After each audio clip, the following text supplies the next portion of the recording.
सोम प्रदोष व्रत कथा। सोम प्रदोष व्रत कथा। जो प्रदोष व्रत सोमवार के दिन पड़ता है वह प्रदोष सोम प्रदोष व्रत कहलाता है।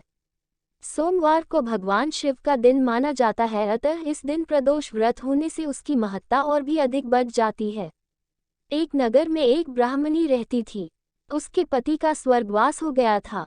उसका अब कोई आश्रयदाता नहीं था, इसलिए प्रातः होते ही वह अपने पुत्र के साथ भीख मांगने निकल पड़ती थी। भिक्षाटन से ही वह स्वयं व पुत्र का पेट पालती थी।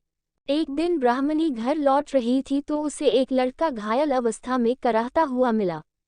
ब्राह्मणी दयावश उसे अपने घर ले आई। वह लड़का विदर्भ का राजकुमार था।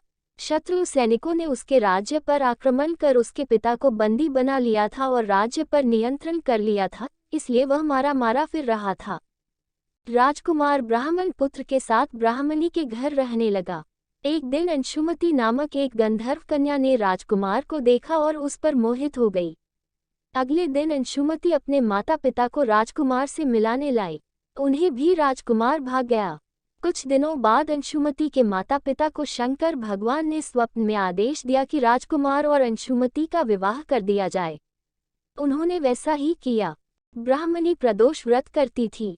उसके व्रत के प्रभाव और गंधर्वराज की सेना की सहायता से राजकुमार ने विदर्भ से शत्रुओं को खदेड़ दिया और पिता के राज्य को पुनः प्राप्त कर आनंदपूर्वक रहने लगा।